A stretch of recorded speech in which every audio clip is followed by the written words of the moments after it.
Okay, so a little demonstration. I've had many students talk to me about not getting enough information about how I do create these characters, and I do it pretty easily. So here I am, drawing basically a female silhouette, wider at the hips than at the shoulders, a little oval for the head.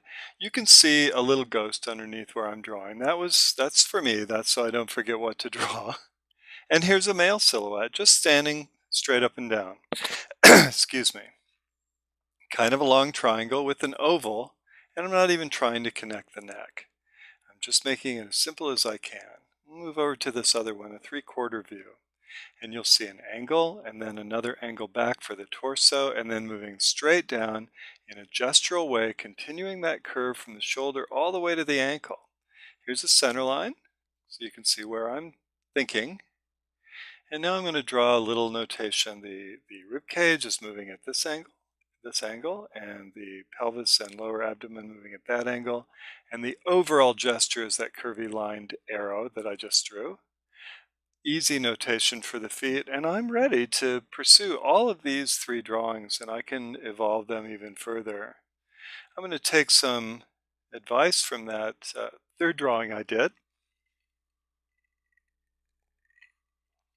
Make a nice torso and extend the gesture of this all the way down to the feet. You see that curving movement.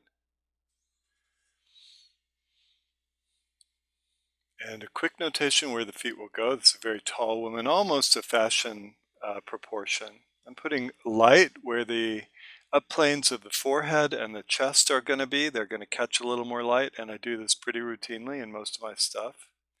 And here I just wanted to show you how to put a big pleated skirt on any character. I'm working at a middle transparency, 40 or 50%. And if I just pull these lines straight down, make the image small enough so that I can pull them in one movement, I get this sort of pleated looking thing. And now the white line in the middle is just design element. It's nothing else. It doesn't mean anything. Here I trim the skirt at the length that I want it with white. You could use your eraser, it works fine. And I have basically a character in an interesting little party dress.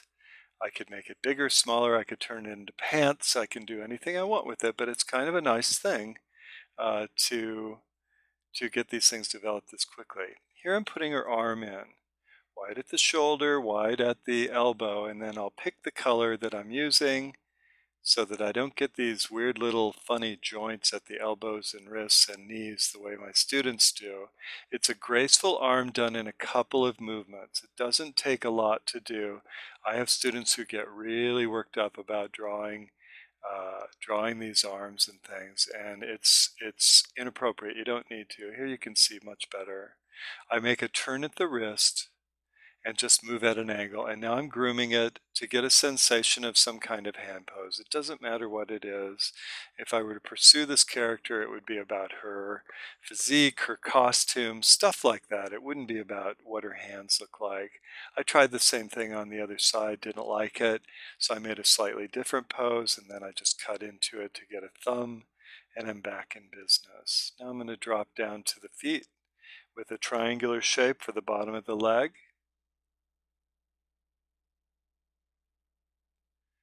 And another shape behind it for 1 foot, triangular foot going up profile, almost a ballet pose, and then that was awful, so I change it back, and I think I'm going to draw a frontal foot here. Yeah, and I decided to go with a much smaller brush just so I could see what I was doing. Funny shoes right now, nothing fancy. I'm not really designing yet. I'm just sort of locating everything. Here's the figure my students do when I'm trying to teach them this. I hope you can see the difference. There's no gesture in it. Everything's rectangular. They're not using the transparency of the brush or the weighting of the brush.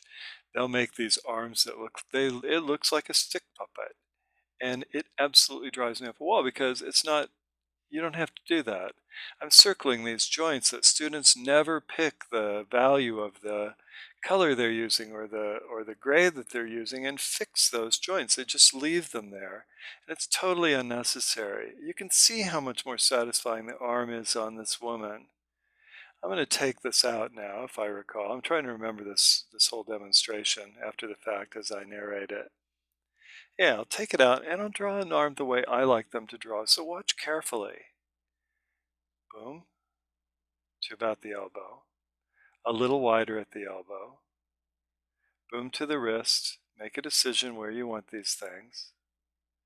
And then start fixing it. Fix it. Don't leave it. Fix it. And actually, even at this state, that's a better arm, as you hope you can see, than the arm that was there.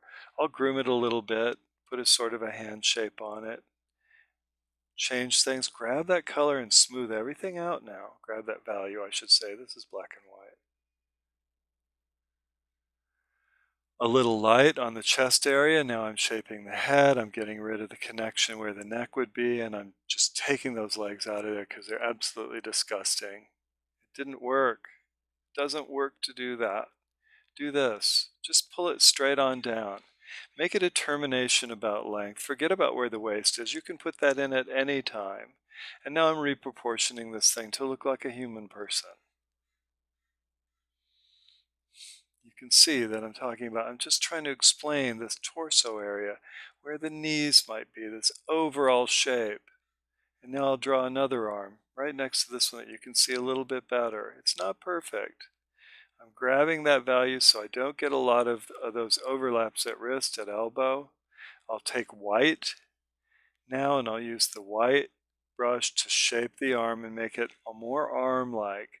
Many of my students seem to forget everything they ever learned in figure drawing, but you have arms. You can look at your own arms. You can look at this demonstration. You can look at other artists' technique for getting to an arm. And here I am just putting a little value in, just to get suggested ideas for what the torso and the legs, etc. might be doing. We're back to the woman now. We're going to finish her up a little bit. So I'm drawing darks and lights. I'm just trying to create senses of division, senses of pattern and rhythm. I'm not thinking about what anything is. I'm strictly thinking about composing her in terms of a rhythmic back and forth between light and dark. So I talked earlier about portrait, a simple portrait, and now I'm going to do the same thing in a much smaller way for this character. I put in a hair shape, and now I'm going to cut the hair to get another kind of shape. Nothing fancy in this case. Her neck is a little cut off. I might get to that. I might not. A little place where the eyes go, a socket, a place for the nose, and a place for the mouth. And then inside that, smaller, a notation for the eye itself. And I already have a decent portrait going. Where students tend to quickly run into problems here, I'm not, because I'm not really painting or drawing anything in particular. I'm just locating things and getting a sense of the size of different features. Same thing with the hair. It's nothing fancy. I can fix this at any time, but for a drawing like this, it's not going to take much. You can see I'm moving really rapidly. This demonstration at this point, the first part was in real time. This one's times 2, I think. So even then, it's taking me about a minute to put together a usable face for this character. And now I'm going to start thinking about details for the dress. I'm going to try a little sleeves and see how they look. It might be a nice thing, and then I go, well, no, I didn't like it. But I did like this. I thought I could draw that. It seemed like something that I could work at. And all of these things can come and go. Many students will work on another layer. I'm not. I'm working in a more relaxed way. Maybe I have less pressure than you do, but I'm just trying to think, well, what would work? What if there's a seam here? What if there's a hem here? What if I put a sleeve on it? What if I put a certain kind of collar on it? What is this character's physique like? And now I'm just taking a color brush and I'm putting some color in where the skin is. Just easily, not elaborately, and down there by the feet. She's very tall, I just noticed, so that would have been fixed with a free transform.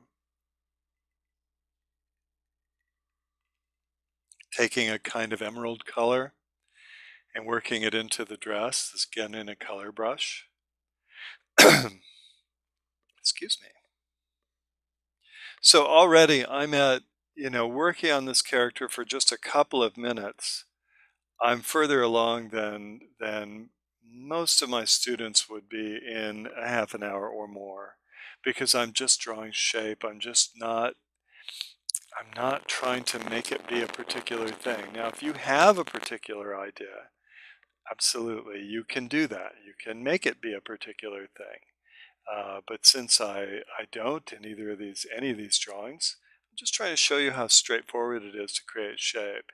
Here I am with this other guy. See how this little overlaps? I'll just pick the lightest color now, go to about a 90% opacity, and I'll smooth it out. And then it's the wrong size, and I'm cutting back from the outside, and I'm done. Again, I can pursue this, I can work into the body, I can add a little more around the rib cage, I can start designing or getting a notion of costume. Each thing I do gives me another idea for where I might go. I'm leaving a lot of room down here for boats, so I thought, well, we'll just make it nice and big, and then I'll cut back into it and get a suggestion that there might be buckles or something going on with that boot. I cut off the left side of it a little much, your right side.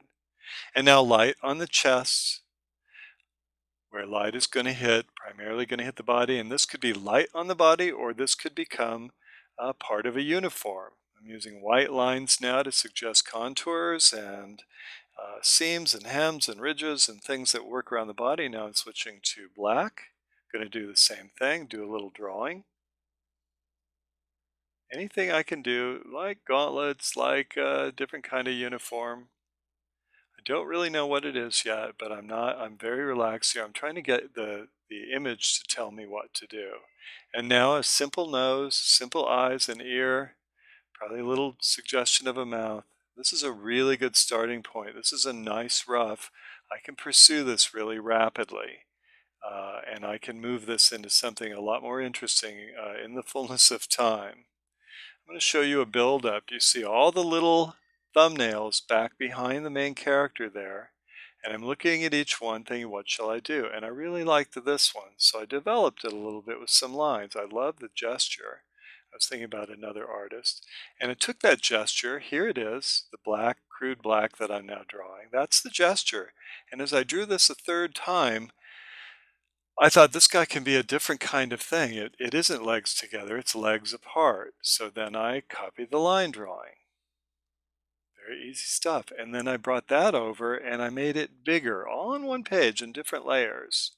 The original drawing I did looked like this with pants, but as I've told you, if he looks good in pants, he's going to look good in a dress. I didn't know what this top element on his shoulders was going to be.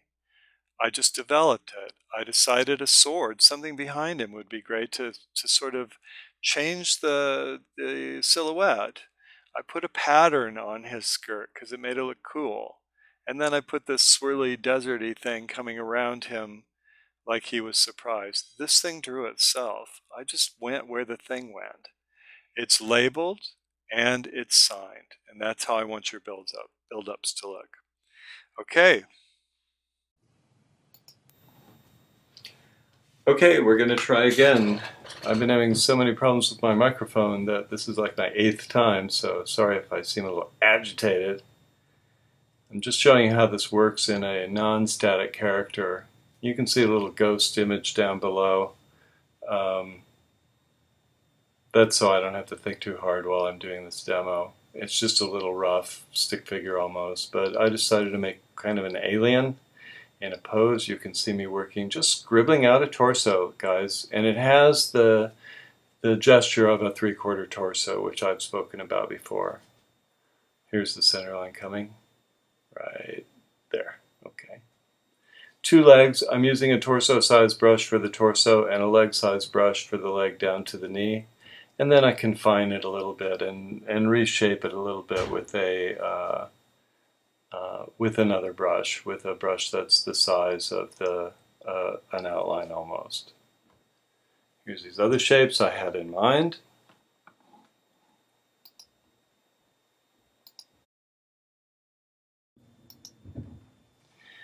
So I put these long shapes around the shoulders. I thought they might be weapons. And now I'm building out from the shoulder to the elbow with arms, and I'm just locating the hands. You'll notice I'm not building the whole arm, and I'm not drawing really a hand. I'm just saying, oh, it's out here somewhere, and it's about this big. And I did the same thing on both sides. I knew I was going to put a jacket on this guy. I just didn't know exactly what shape it was going to be. So I'm making a few seams and hems. I'm cutting into his leg. It's much skinnier now. And I do tend to draw these bands of light, transparent bands of light across the figure, both to reflect where light might hit an upplane and also as a potential costume element. Here I've decided to make him a heavier guy. So I just did. And look, he didn't swallow a basketball. His chest is about the same. The angle's a little more inclined, moving down into the torso, but I didn't do anything silly here, as most of my students do when they want to get somebody with some weight on them. They make all kinds of odd decisions about what that might be. But you have to think about the anatomy and how that actually works. So you're going to have to do a little research if you can't figure it out for yourself. I threw the head in, I put some bands across the head. Now I have a very small, almost 100%, 90% opacity brush, and I'm doing a little drawing, just to reset myself and remind myself of where I am in the painting. Drawing the legs now, getting down. I thought I'd make the knee kind of big and bony, and here's a 3/4 foot, more of a paddle shape. And now I'm coming across the other direction. Again, drawing lines across it to see if that enhances anything, if it makes anything look better, if it gives me any ideas. If it doesn't, I can go right back in with black. A small brush now to get from knee to foot, a little darker underneath the knee bone there, and straight down to the foot, and I'll draw a frontal foot there. We're working at 1.5 real time. You see me, I noticed that little shape between the feet, and so I thought that's a good ground shadow, so I just made it be that. Now I've got that light gray, and I'm coming back into my image with it just to see if it works anywhere, and I do that commonly. Look, these shapes I just scribbled, those are the most complicated shapes I'm drawing. And if you'll use your head and just think about where you want things, where the form should be, you can make these things. I made a little mouth line, I've made a little line for the eyes and a center line here. I know he looks kind of like a Ninja Turtle, but he probably won't end up that way. More light, more light, more light, where I think light should hit, or just where light will help the thing look round.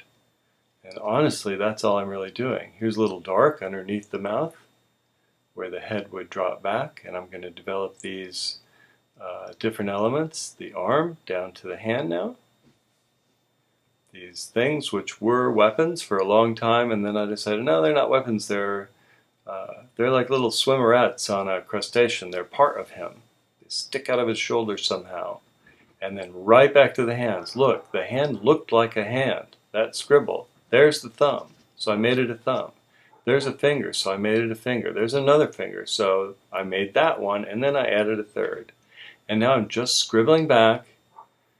Not out of control scribbling, just like, you know, sort of filling in these forms the way they ought to be. Here I saw another thumb, I saw that middle finger right there, so I added a couple next to it, and I turned this one a little to give him a little bit of a gesture. Oh look, there's a seam. Hadn't noticed that before. Might as well put buttons on his jacket to see how that looks, so I did. Looks like a collar there. I'll define his head a little better. I'm using these pieces coming out of his head to reflect those swimmerette shapes. It's compositional, it's rhythmic, it's repetition. A shadow underneath his jacket now. Darken that back leg, because that's sort of the convention of something being further away than something else. A smaller brush now, and I'm making these crude claws, which are kind of, I admit, kind of funny looking, but if this design won favor with anyone, I could fix them, or I could do a call out and do a really good rendering of them the way they would really be in the movie. More white. I'm going to clean things up now. I'm just trying to build form. I am thinking a little bit about where the light source is, but not a ton. I just want people to be convinced that these things are three-dimensional. And honestly, that's one of the best things you can do for yourself. Here I am cutting back the fingers to make them look proper.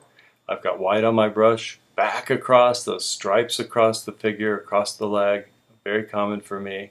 I put them across the lower leg as well, on both sides, just to see, maybe I get something out of it. I took away all that neck, so here comes the neck back, and I sensed a sort of a collar, so I put it back in. Didn't seem well defined, so I go to white and I try to make it look a little more defined. Another scribble. I've got this little tiny white brush, so I'm checking it out here and there to see if I get any advantage. I see lots of things I wish I'd done differently, but you know, this is fine, and if I want to do them differently, I'll make a copy of this guy and I'll work it up in a different fashion. And that's what I want you to do. You can get 3-4 characters out of a rough like this, if you're a little bit lucky. Now I'm just defining where things are. The top of his chest, his collar comes back a little lighter now, a little more light areas around him. He's almost getting an expression on his face, which I can develop down the road. He looks kind of mad. Cleaning up, cleaning up, cleaning up. As I work, I think, you know, that's not a shadow. It's he's got a coat under his coat. That's how he dresses. So I put it in dark. And while I have the dark, I bring it across the other side. And now I actually have costume on him, if you haven't noticed before. He has a very funny looking costume. I like funny looking costumes. It's nothing serious. And you know what? I've never seen it before. I've never seen this character in anything. And that's a good thing. I'm going to put color on him. I switched to a color brush. I picked up this sort of emerald color. And you can see I am not overdrawing anything. I'm just putting in color to see how it looks. Here, there, everywhere, wherever I think. And then I'll say, well, what's the other color? Because 2 colors is a good thing. 2 colors tops is a great thing. And then maybe an accent color, which doesn't end up in this. This is a lower opacity. This is a 60% opacity brush because I'm looking for intermediate colors between the green and the orange. And eventually, when I get enough of the stuff into this guy, I'll have every color I need in the image. And then all I have to do is pick colors out of the image with a normal brush, which is what I'm doing now. I have my thumb on the Alt key, I have my index finger and my middle finger on the brush size keys, and they're going to be active, and all I have to do is paint. I don't have to pull down menus, I don't have to do anything. I'll clean and clean and clean, a little light on the front of that, top of that finger. Back over here, I'll show you, oh, that's his palm. You can kind of see that muscle, and here's some fingertips. The rest is gravy. I'll put a little hem in there so you can see it. I can make this thing look metallic with a Dodge brush. I can make it look, you know, I can put patterns and hems and all kinds of things on it. But for now, it's a rough, and for now, you know, I'm done.